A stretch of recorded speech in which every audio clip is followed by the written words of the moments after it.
Nasaan? Sa kwarto! Sa itaas! Sa 15!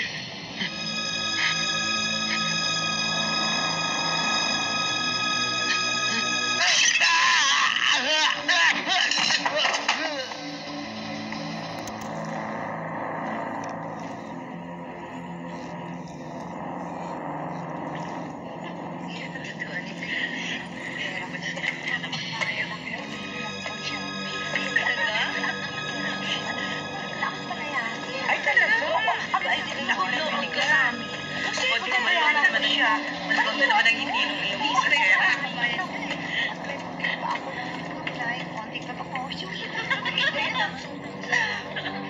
Uy, sakit, di ba? Mamaya.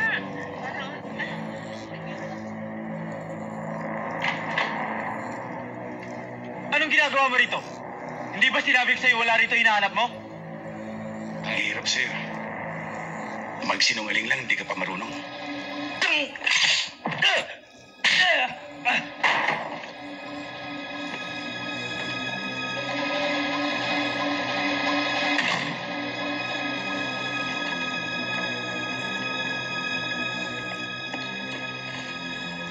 Christy.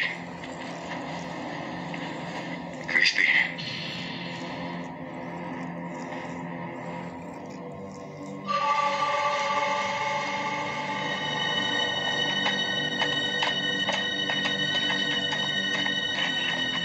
Boss! Pinasok tayo! Tara! Balik!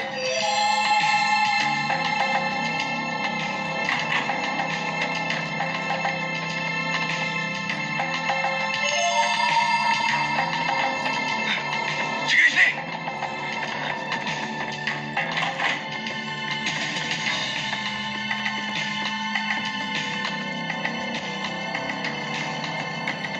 Nawawala si Christy!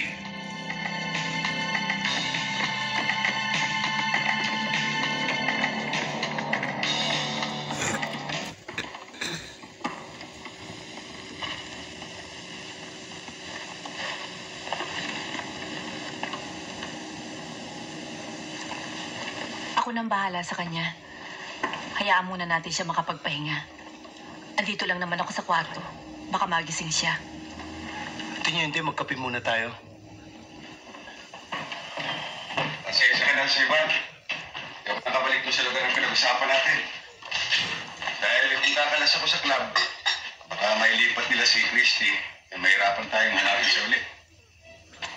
Oo nga, pero delikado yung ginawa mo. Mabuti na lang nagkaganon. Oo nga pala. Meron tayong pagdadala kay Christy. Isang rehabilitation center para doon sa mga nagtitake ng drugs. Kilala ko yung Madre Superior doon. Walang problema. Wala pang makakaalam na doon natin siya dinala. Bye! Bye, sister! Bye!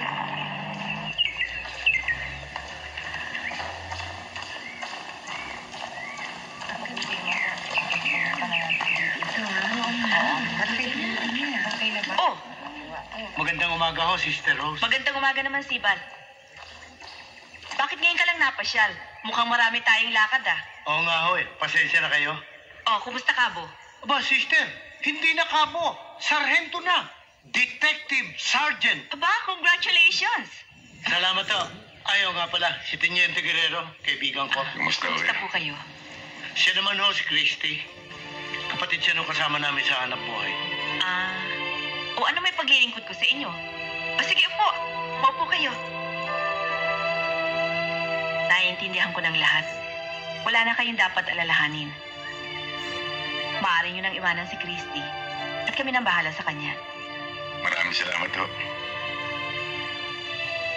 Christy, iiwan ka muna namin dito. Huwag kang mag-alala. Madalas kitang dadalawin. Kailangan ba akong maiwan dito? Oo. Para si kabubuti mo ito.